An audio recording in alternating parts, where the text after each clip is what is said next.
Speaking of prime time, our next guest has been a staple in the rap game for almost 25 years and has sold over 35 million albums worldwide, and that's really just the half of what he does. He needs no introduction. We welcome the one and only Snoop Dogg, who joins us from Los Angeles on behalf of the Snoop Youth Football League. See, Stevie A, you're not the only one who loves the kids. That's right. Snoop really does love the kids. Yes. Good morning. Good morning. Thank you so much for being with us, waking up early.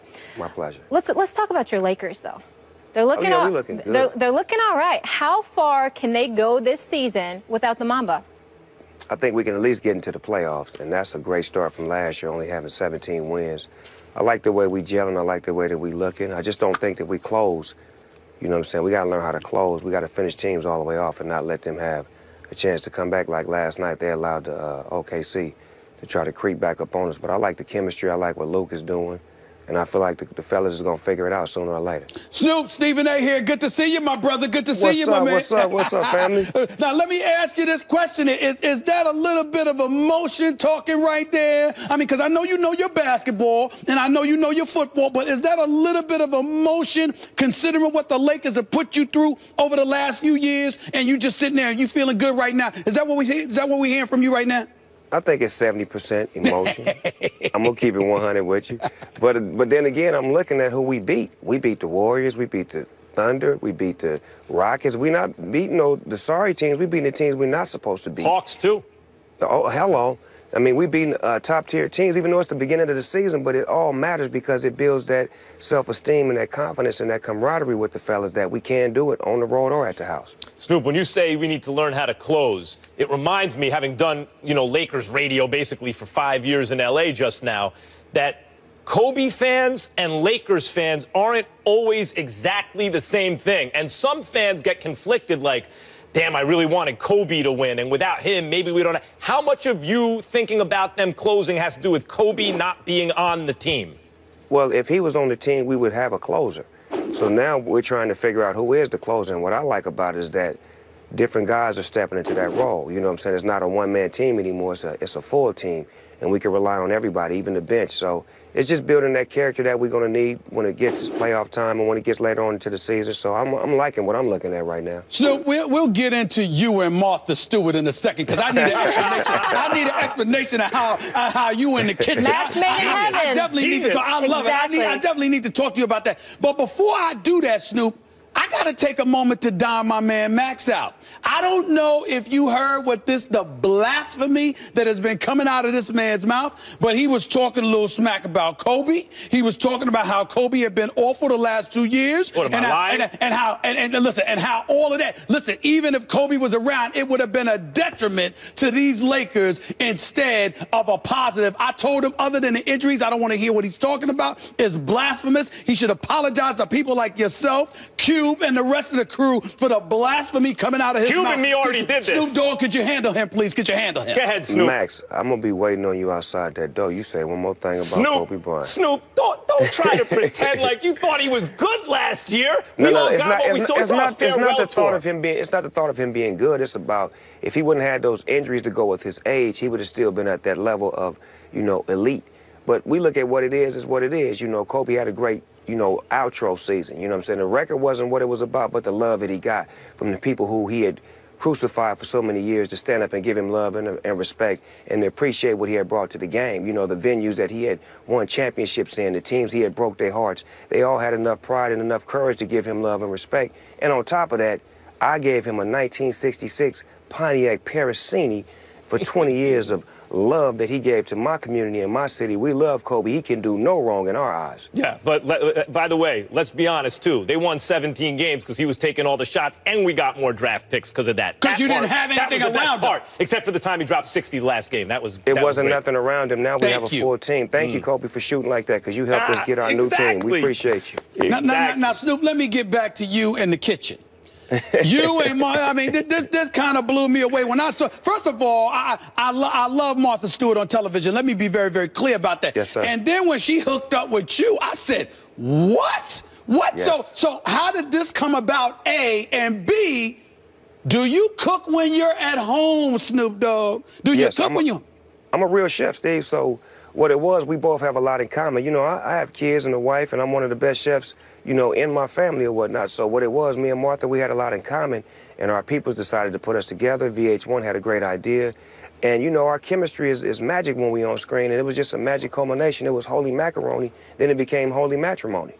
Snoop, you're a big NFL guy. You did that NFL show on Yahoo I participated in before the Super Bowl last year. You draw up plays better than a lot of coaches for kids, break down, like, here's how you're going to score on 3rd and 3. What do you think right now in terms of football being in L.A.? As it wasn't the Raiders that came back, but still, you got an NFL team in L.A. What are your thoughts?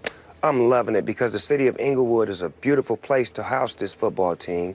The Rams have always been a staple of Los Angeles. The fans coming out, they loving it. They got a pretty good defense. They just got to get their coach to stop coaching to lose and coach to not make the playoffs. Because to me, he's a horrible coach at that because he coaches to not make the playoffs. Because as soon as he doesn't make the playoff, then he wants to put in all the great players and give guys a shot. Oh, my Lord. Snoop? Oh, am I telling the truth or am I lying? You most certainly are telling the truth. But I got to hold you accountable just the same way I will hold Spike accountable about these daggone Knicks. Because if you feel you talking that about way, the Steelers? No, I'm saying if you feel that way, I'm talking about Spike with the Knicks, you with the Rams, because here's my point. You in L.A., you synonymous with L.A. How the hell is Jeff Fisher still there doing exactly what you described he's doing? Why are Los Angeles tolerating this? Because it's called NFL. Not for long.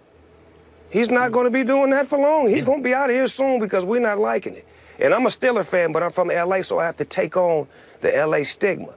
But I'm looking at what I'm looking at, and it's like it starts with him. Because if you put in Jared Goff week 1 like everybody else is giving their rookies a shot, so what if he lose? You have a better chance. But now you putting him in when the fire's already too hot.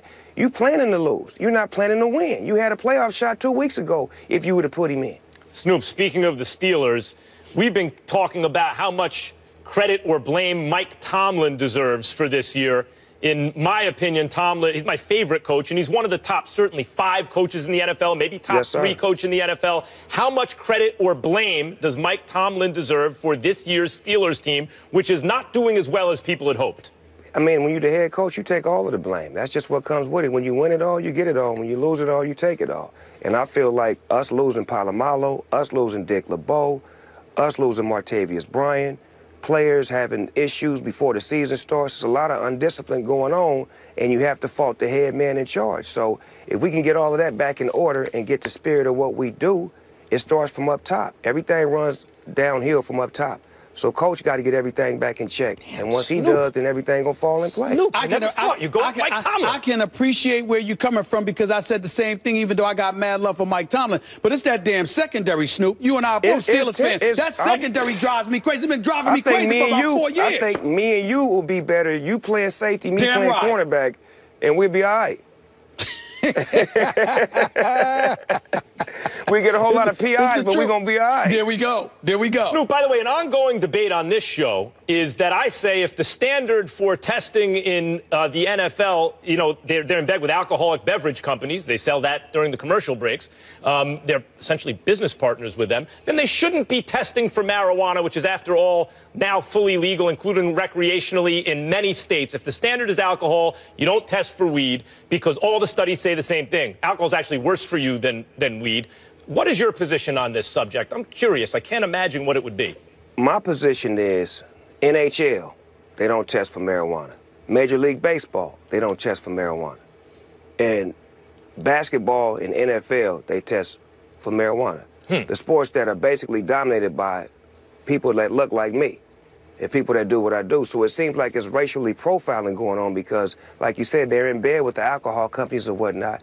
And it's not that we want you to come to work under the influence, but maybe when you're after work and you need healing and you're taking this medicine to help you with these migraines and these back pains and all of this stuff, that there's pills that you're taking that's really blowing your stomach up and messing your mind up.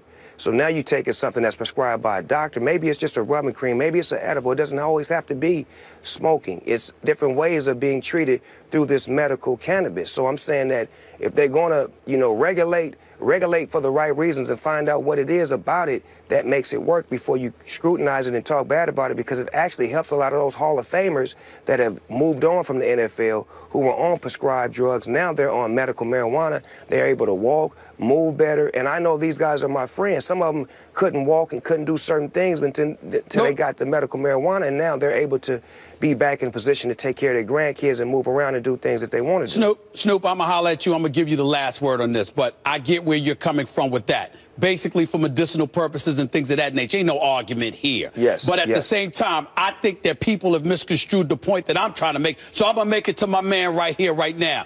If you are sitting up there for recreational purposes and you smoking, so we ain't for me to judge or anything like that, if it's not costing you money. But when you know what the rules are, you know what the regulations are, and you know it's going to cost you millions upon millions of dollars, and you still want to go out there and smoke it knowing you're going to get yourself suspended. I ain't going to mention no names, but you know who some of the players are. How do you feel about dudes engaging in that kind of stupidity? Because Snoop Dogg ain't costing himself no money off of that, but these players are.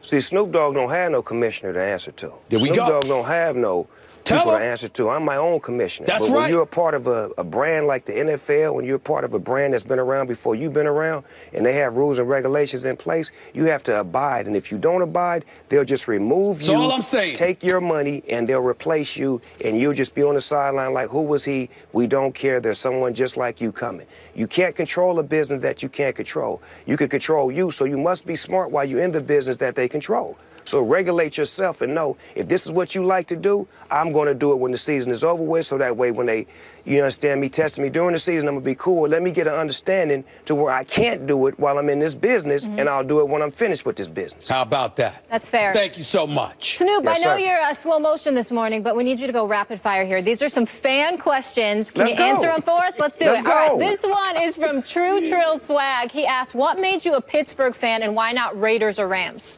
1975, Mean Joe Green. I seen him on TV. I was a youngster, and I fell in love with him. I loved his spirit. And then I seen the commercial where he threw the little kid his jersey and drunk the Coke. I always wanted to be that little kid, so that's what it was. That'll do it. This one from Mike Wiz 39. When's the collab coming, the album with Le'Veon Bell? Oh, wow. Me and Le'Veon got a song. We got the juice.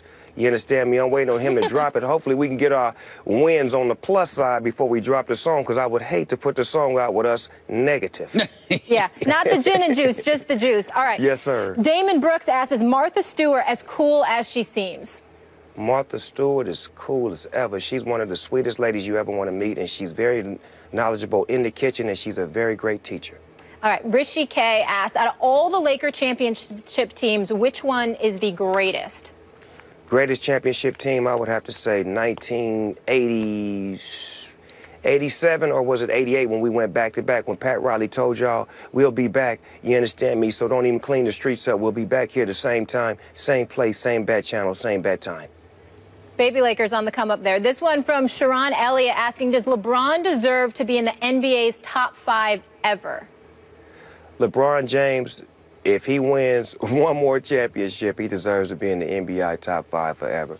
By me saying that, yes, he does, because he is one of the most exceptional basketball players you ever wanted to see. I've seen him take a lot of scrutiny, and now I'm watching him become a real leader and a real, legend in the basketball field. So I respect him and I love him, so I hope he does end up in the top 5. And he brought a chip to the land, and you know about helping out your community, so we appreciate that. This one from George Thompson. He wants to know, what is Snoop's take on Stephen A. Smith being a closet Cowboys lover? Oh, please. Nonsense. You like the Cowboys? Hell no, I'm a Steelers fan. Low-key. Well, say that then. Snoop. Hello. Well, I mean, that's despicable. You got to come out the closet. You understand me? I don't think Stephen A. is in the closet. Thank you. I ain't in no closet. Trust me. I don't even think he got a closet. I think he got a hallway full of clothes. You hear me? No closet. Yo, listen, I like the Versace you're working in your closet today, Snoop. Before I go, let me throw this out about you and Marsha. For anybody who doubts, Martha Stewart on television. Go to the roast for Justin Bieber with Snoop Dogg and Martha Stewart. She stole the show. Will say it all. She stole the show. Shut it down. Shut it down. And you can check out Snoop and Martha on VH1, and also, again, appreciate all you do with the Snoop football league there. Snoop Chef. And all some you're of doing my for the kids kids. is going to be in that Final Four, too. They play for the Washington Huskies. They play for USC. They all over the Pac-12, man. Shout out to all my kids in the Snoop U Football League. Let's get it. Let's get it. All right, Snoop, thank you so much. About the Steelers, too. Mean Joe Green. Love you, bro. Joe Green. Appreciate you, man. Right back at you, Max. All right, Steve. All right, baby girl. Y'all be sweet. Absolutely. Bye. Thank you. Peace.